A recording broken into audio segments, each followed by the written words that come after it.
Ingat, kita juga diingatkan oleh Nabi SAW untuk tidak boleh memuji ibadahnya orang. Tidak boleh. Contohnya adalah hadis riwayat Imam Bukhari Muslim. Pernah ada seorang sahabat sholat khusyuk sekali. Masya Allah ibadahnya. Sholatnya khusyuk. Di ujung masjid. Nabi SAW duduk di tengah-tengah masjid. Tempat ya mihrab beliau. Lalu ada satu sahabat di depan Nabi SAW berkata, orang itu luar biasa sholatnya ya. Maksudnya Masya Allah nih. Rukuknya, sujudnya, semuanya khusyuk nih.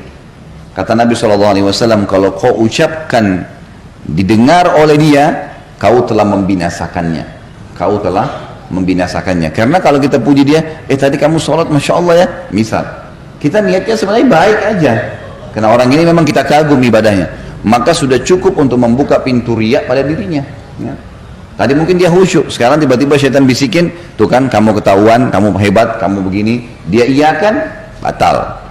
Ingat kata ulama, riya itu ya bisa berlaku setiap saat, walaupun ibadah itu sudah berlaku beberapa tahun yang lalu. Misal gini, kita haji 10 tahun yang lalu, sudah berusaha menjaga nih supaya tidak ada yang tahu, ataupun orang tahu yang sudah pernah haji, alhamdulillah, sebatas itu saja misal ya. Mungkin waktu kita tawaf sempat menangis waktu berdoa kepada Allah, mungkin pada saat di Arafah kita sempat menangis, mungkin kita merasa kenikmatan waktu sujud di depan Ka'bah di Masjid Haram, rasanya nyaman gitu. Selama ini kita kontrol, nggak pernah ceritain ke orang. 10 tahun kemudian ada tetangga atau ada kerabat baru pulang haji, lalu dia bilang, kemarin itu padat sekali, tapi enak loh haji itu misal. Kemudian dia bilang, saya saking enaknya ibadah itu rasanya sampai nggak tahan, waktu tawaf saya lagi tawaf nangis misal. Sebenarnya nggak ada gunanya ya, dia ceritain itu nggak ada gunanya. Untuk apa? Orang nggak ada nanya, nggak ada sebabnya, nggak ada diceritain sama dia. Ini sudah terbuka pintu riya nih. Syaitan ya, namanya musuh, dia akan berusaha menunggangi kesalahan orang kepada orang yang ada di sekitarnya. Maka dia berusaha agar kita yang sudah 10 tahun lalu haji, tuh dia juga khusyuk, kamu kan juga khusyuk, ceritain juga pengalamannya. Oh iya, saya juga rasain dulu tuh 10 tahun yang lalu. Ini padahal sudah 10 tahun berlalu, mungkin nggak riya, sekarang bisa jadi riya tuh.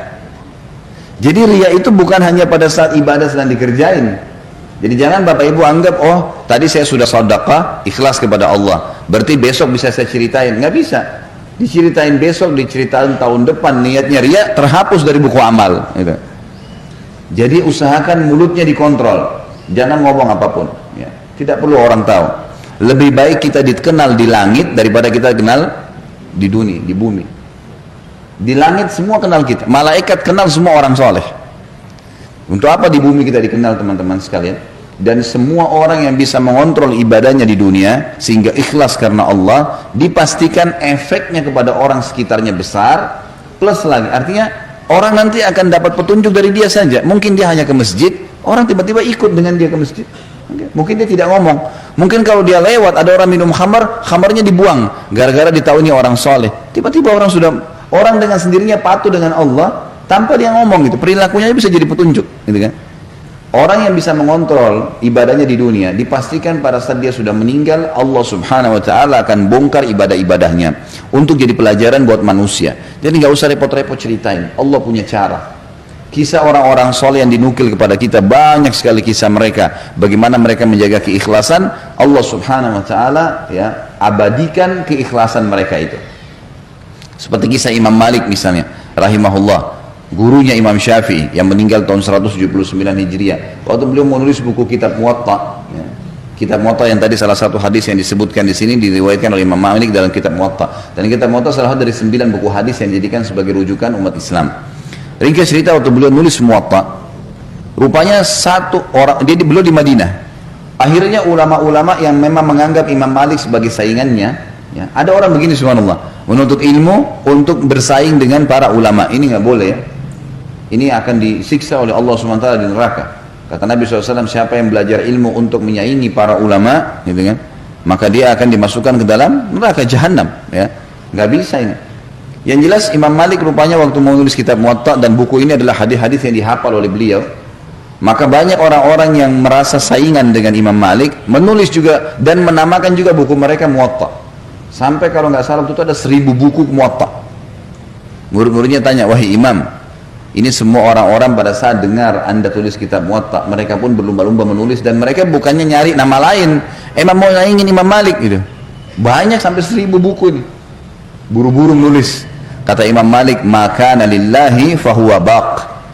Mana yang ikhlas karena Allah pasti itu yang akan kekal.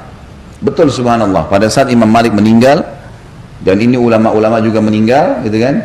Buku yang tertinggal sampai hari ini hanya 1 kitab Muwatta. 1000 buku hilang, nggak tahu kemana, gitu kan? Sebagian ulama sejarah mengatakan hanyut di lautan di Irak pada saat suku Tatar atau Mongolia datang yang menyerang Irak, Baghdad, ibu kota Abbasiyah pada saat itu. Tapi yang jelas, orang kalau ikhlas karena Allah akan sangat membantu dia beribadah, ya. Kiat-kiat untuk ikhlas yang pertama adalah bacalah fadilah ikhlas itu, ya. Di antaranya hadis Nabi SAW yang berbunyi, Allah tidak akan menerima amalan, riwayat Abu Daud ini ya, Allah tidak akan menerima amalan kecuali yang ikhlas kepadanya. Inna Allah la yaqbalu amalan illa ma kana khalisan liwajhi, ya. Jadi iman tidak bisa kalau bapak ibu tidak ikhlas karena Allah, bukan karena Allah, pastikan percuma, nggak diterima. Ngapain kita keluarin energi, buang-buang waktu, ya. Jadi tidak diterima. Makanya ikhlaskan karena Allah. Memang karena Allah perintahin saya kerjakan, mau siapapun di sebelah saya nggak pusing, ya. Ini kiat yang pertama, kenali fadilah ikhlas, dan memang dia syarat pertama diterimanya amal. Yang kedua, agar ikhlas adalah rahasiakan semaksimal mungkin ibadah-ibadah yang memang bisa dirahasiakan, kecuali yang kelihatan, ya. Jadi kalau misalnya kita lagi ke majelis taklim begini, emang rame-rame, orang-orang sholat Idul Adha, Idul Fitri, laki-laki sholat Jumat, sholat 5 waktu di masjid, emang harus dilihat, gitu. Atau mungkin ada tamu di rumah, kita ajak, sudah azan, ibu-ibu misalnya ada tamu perempuan di rumah, udah azan bu, sholat yuk, nah, kita ajak sholat tamunya, gitu kan. Itu lain, sesuatu yang memang harus ada, tinggal kita mengontrol, ya. Kita mengontrol bagaimana supaya tidak riak. Jadi kalau ditawarin oleh syaitan jangan diiyakan, ya. Tuh orang tahu kamu yang ajak, kamu dapat pahala, a'udzubillahi minasyaitonirrajim. Karena setiap ibadah akan tersirat riak. Nah, tapi kalau kita tidak iyakan, maka tidak jadi dosa, ya, tidak jadi dosa. Jadi kita harus rahasiakan. Misal ibadah yang dirahasiakan kayak sholat malam, kayak sedekah, ya, apa sajalah ibadah yang kita kerjain. Nah, saya juga pernah singgung masalah haji dan umroh, ya.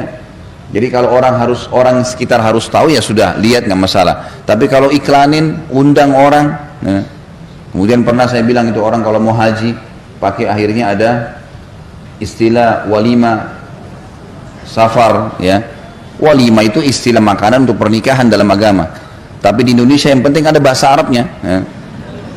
Walima safar, makanan ke pengantin untuk orang safar. Apa hubungannya? Ya. Apa isinya? Iklanin kalau saya mau pergi haji, ya. Untuk apa diiklanin ini? Apa manfaatnya? Nah saya tanya, untuk apa bapak ibu sekalian? Ya untuk kami didoain Ustaz. Untuk apa didoain? Ya mau pergi haji itu anda yang doain kita, gitu kan. Untuk minta maaf. Untuk apa minta maaf pada saat mau pergi haji? Orang minta maaf itu setiap saat. Jangan meninggal, jangan tidur malam hari ini kecuali anda sudah minta maaf sama semua orang yang pernah buat salah, karena kita bisa meninggal, ketemunya akhirat, bahaya, gitu kan. Jadi nggak ada alasan. Maka lebih baik nggak usah. Oh nggak enak sama tetangga kalau nggak acarain seperti mereka, nggak ada ceritanya, nggak enak. Kita punya syariat, nggak boleh. Bahkan para ulama salaf dulu, mereka ada yang pergi jihad, pergi haji, pergi umrah, tidak ada yang tahu, tidak ada yang tahu. Dinukil dalam sebuah kisah, Abu Bakar radhiyallahu anhu pernah membantu seorang ibu janda, tidak ada yang tahu. Umar bin Khattab radhiyallahu anhu menceritakan, di zaman khilafahnya Abu Bakar, beliau pun punya hajat. Beliau mengatakan, saya punya hajat dengan Abu Bakar. Kemudian habis sholat duhur, ngobrol-ngobrol, saya ngobrol-ngobrol dulu dengan beberapa sahabat, ya kan? Kata Umar, nanti baru saya mau nyusul Abu Bakar ke rumah. Abu Bakar sering habis jadi imam selama khalifah pulang ke rumahnya. Maka Umar pun nyusul, pikirannya Abu Bakar di rumahnya. Abu Bakar sudah nggak ada. Kemudian Abu Umar memberikan salam dari depan rumah, Assalamualaikum warahmatullahi wabarakatuh. Dijawab oleh istrinya Abu Bakar, ya. Lalu Umar berkata, mana Abu Bakar? Kata istrinya, Abu Bakar nggak pernah pulang di jam-jam seperti ini. Waktu seperti ini nggak pernah pulang. Dia biasanya pulangnya habis sholat asar baru pulang ke rumah. Duhur asar tuh nggak pernah, gitu.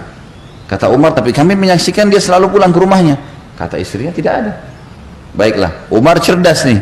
Umar nggak begitu pulang, dia pulanglah ke rumahnya, sholat asar, ketemu sama Abu Bakar, nggak ditanya sama dia. Dia nggak nanya. Maghrib ketemu nggak nanya, Isya ketemu nggak nanya, subuh ketemu nggak nanya. Besok habis duhur, Abu Bakar keluar dari masjid diikuti sama Umar diam-diam. Ternyata Abu Bakar jalan sampai depan rumahnya, dia lihat kiri kanan nggak ada orang, terus lagi jalan lurus sampai ke ujung Madinah, jalan kaki sendirian. Sama Umar diikutin. Ternyata di ujung Madinah ada satu rumah gubuk tua sekali.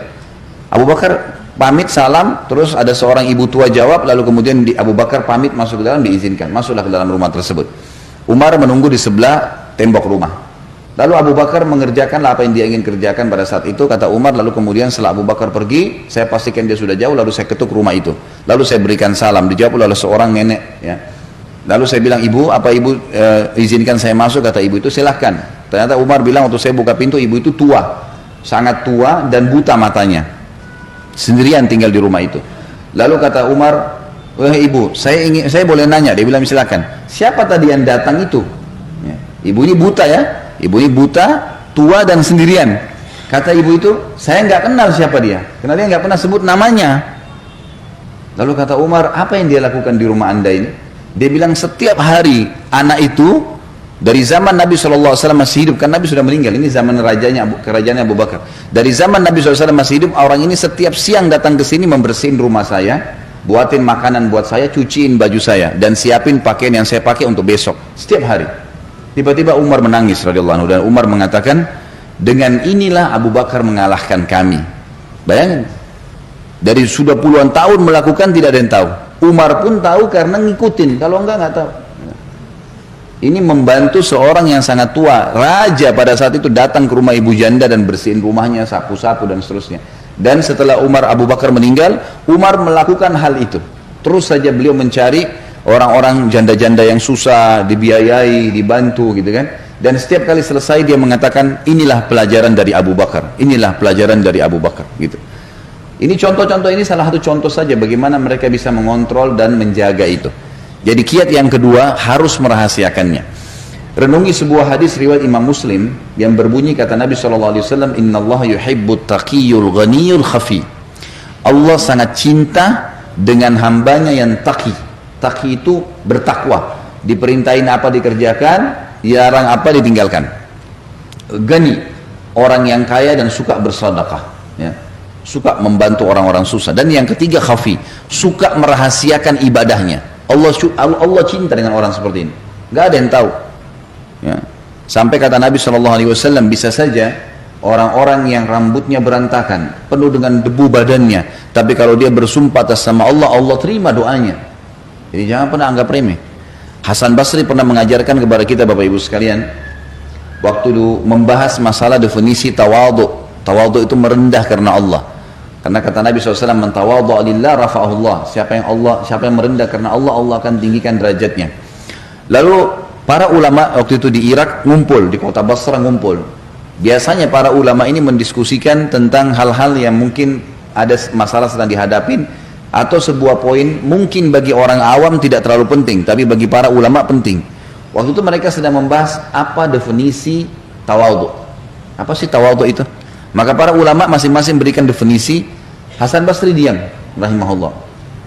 Kemudian tiba-tiba selesai semua membahas, lalu mereka mengatakan, wahai Imam Hasan Basri, apa pendapat anda tentang masalah ini?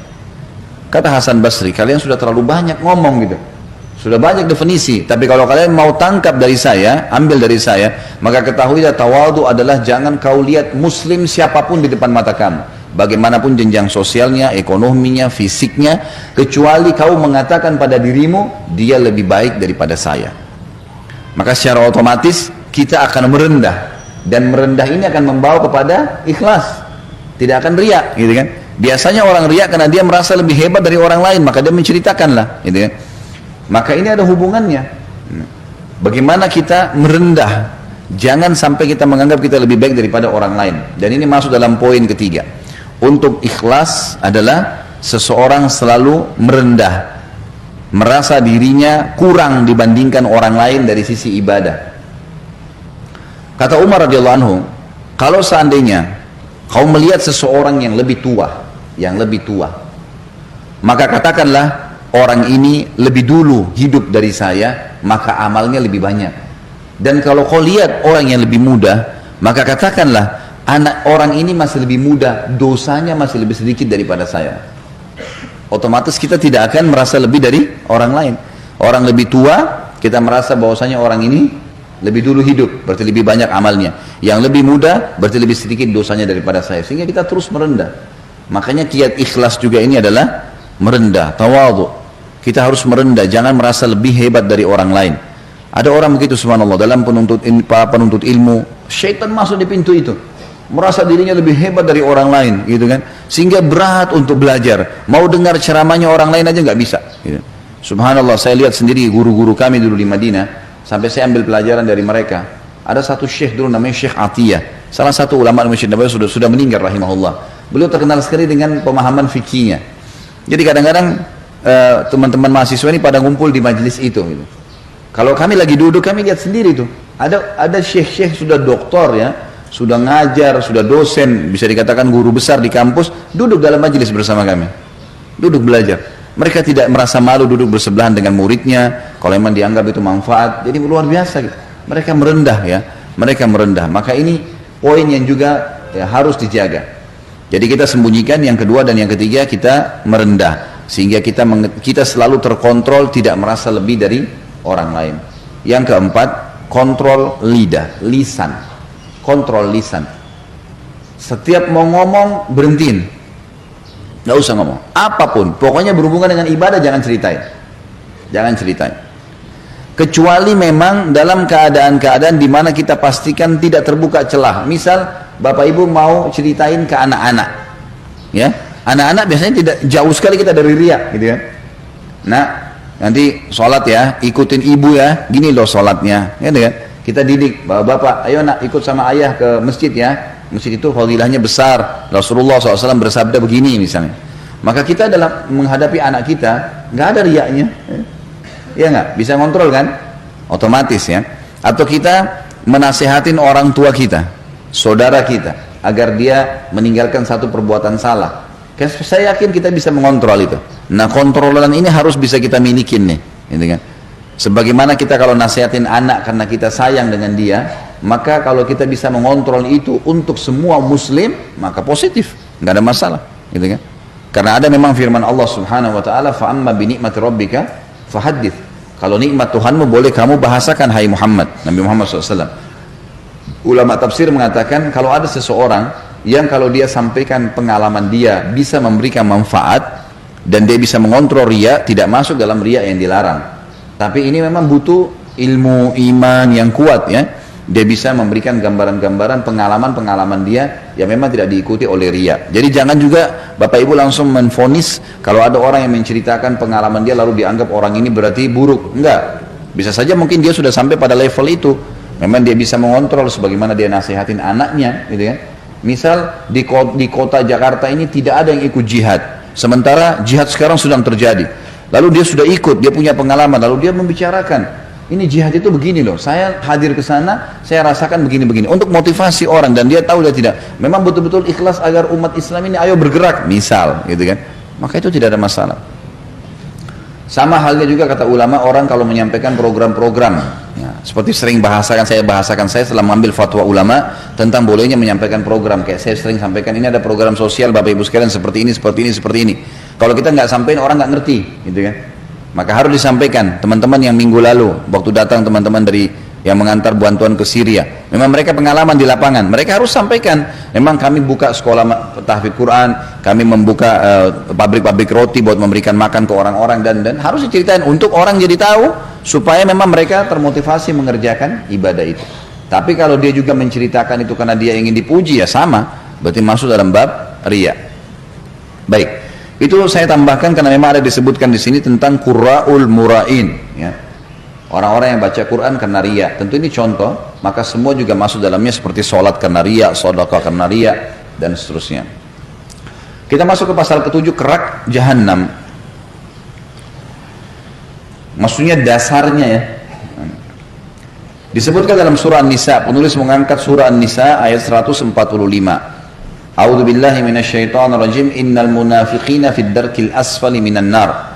Sesungguhnya orang-orang munafik itu ditempatkan pada tingkatan yang paling bawah dari neraka jahanam. Kata-kata fid darki, dark itu adalah keraknya, kalau bahasa Indonesia, dasarnya. Sesungguhnya orang-orang munafik di dasar api neraka. Baik, pertanyaan kecil Bapak Ibu sekalian, kenapa orang munafik diletakkan di dasar neraka? Dan kalau di neraka, kalau dikatakan dasar, berarti tempat yang paling menyedihkan dan paling menyusahkan, ya, paling tidak nyaman, paling berat siksaannya. Itulah dark, ya, keraknya. Jadi tempat yang paling buruk, yang paling buruk. Alasannya kata ulama tafsir adalah karena kalau orang kafir jelas kekufurannya, sementara orang munafik nggak jelas kekufurannya, pura-pura jadi orang beriman, ya. Pura-pura jadi orang beriman. Ya. Ada satu hal yang saya ingin titik beratkan di sini Bapak Ibu sekalian, yang saya lihat banyak umat Islam tidak paham itu di Indonesia. Kehidupan kita, tolok ukurnya adalah kehidupan Nabi Muhammad SAW.